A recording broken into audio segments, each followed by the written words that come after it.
Everyone, ഞാൻ നിങ്ങളുടെ സ്വന്തം ഓൾ ഇൻ ഓൾ. ഞാൻ ഇന്ന് നിങ്ങളുടെ മുന്നിലേക്ക് കൊണ്ടുവരുന്നത് സ്പെഷ്യലായിട്ടുള്ളൊരു ഐറ്റം എന്ന് പറഞ്ഞാൽ എല്ലാവർക്കും പരിചയമായിട്ടുള്ളൊരു സംഭവമാണ്. ഒരു നല്ലൊരു പാൽക്കാപ്പ. അപ്പോൾ പാൽക്കാപ്പ ഉണ്ടാക്കാൻ നമുക്ക് എന്തൊക്കെ സാധനങ്ങളാണ് വേണ്ടതെന്ന് പറയുന്നത് മെയിൻ ഇൻഗ്രീഡിയൻ്റ് ആണ് ഇത് കപ്പ. നമ്മുടെ നാട്ടിൽ മരക്കിഴങ്ങെന്ന് പറയും, ചില നാട്ടിൽ മരച്ചീനി എന്ന് പറയും, അപ്പോൾ അങ്ങനെ പലതും പറയും. പിന്നെ നല്ല തേങ്ങാപ്പാൽ.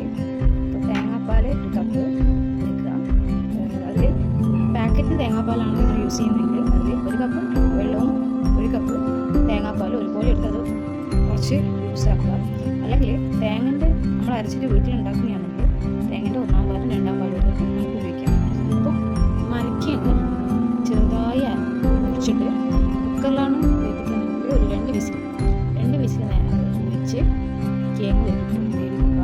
എന്നിട്ട് അതിലേക്ക് എന്ത് ചെയ്യുക, ഒരു 4-5 കുഞ്ഞുള്ളി, പിന്നെ 2 വെളുത്തുള്ളി, ഒരു 2 നമ്മളെ എരിവിനനുസരിച്ച് 2 പച്ചമുളക്. നിങ്ങളെ എരിവിന് നിങ്ങൾക്ക് പച്ചമുളക് വേണമെങ്കിൽ അങ്ങനെ ഇടാം. നന്നായി കുത്തുക, ചതച്ചിട്ട് ഈ മാറ്റി വെക്കുക. എന്നിട്ട് കിഴങ്ങ് വെന്ത് കഴിഞ്ഞാൽ നമുക്കൊരു തവിനെ ഉണ്ടാക്കുമ്പോൾ ഉടക്കുമ്പോൾ തിരിവല്ലോ വന്ന് കഴിഞ്ഞാൽ നന്നായി ഉടച്ചിട്ട് അതിലേക്ക് ഈ പച്ചമുളക്, വെളുത്തുള്ളി, മിശ്രിതം ചേർത്ത് നന്നായി മിക്സ് ചെയ്യുക. എന്നിട്ട് അതിലേക്ക് തേങ്ങാപ്പാൽ, നമ്മൾ നേരത്തെ എടുത്ത് വെച്ച് തേങ്ങാപ്പാൽ ഒഴിച്ച് ഉപ്പ് ഞാൻ പറയാൻ പറഞ്ഞാൽ കിഴങ്ങ് വേവിക്കുമ്പോൾ തന്നെ തേങ്ങാപ്പാൽ ഒഴിച്ച് നന്നായി മിക്സ് ചെയ്ത് സ്റ്റൗ കത്തിക്കുക. എന്നിട്ട് ഒരു ചെറിയ തട വരുന്നാൽ അത് ഹൈ ഫ്ലെയിം വെച്ചിട്ട് ചെറിയ തട വരെ ഇളക്കി കൊടുക്കുക. ചെറിയ നന്നായി ഒന്ന് മിക്സ് ചെയ്തിട്ട് ഫ്ലെയിം ഓഫ് ചെയ്യുക. അല്ലെങ്കിൽ നന്നായിട്ട് ചൂടാക്കി കഴിഞ്ഞാൽ അത് വേഗം തിക്കാവും. ഇതിപ്പം കുറച്ച് കഴിഞ്ഞാൽ എന്ത് ചെയ്യും, കുറച്ച് കഴിഞ്ഞാൽ ഇത് ഓഫാക്കി കുറച്ച് ചൂടാക്കി കഴിഞ്ഞാൽ അത് തിക്കാവും.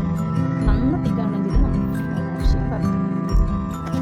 ഒരു തവയിലേക്ക് ആദ്യം നല്ല വെളിച്ചെണ്ണ ഒഴിക്കുക. വെളിച്ചെണ്ണ ഇല്ലാത്തവർക്ക് ഓയിൽ ഒഴിക്കാം, പക്ഷേ വെളിച്ചെണ്ണ ആകുമ്പോൾ ടേസ്റ്റ് കൂടും. വെളിച്ചെണ്ണ ഒഴിച്ച് അതിലേക്ക് 1 ടീസ്പൂൺ കടുകിടുക. കടുക് പൊട്ടിക്കഴിഞ്ഞാൽ അതിലേക്ക് കറിവേപ്പില ഇടുക. കറിവേപ്പില ഇട്ട് പിന്നെ നല്ല വറ്റൽമുളക് ഉണ്ടെങ്കിൽ നിങ്ങൾക്ക് ഇടാം.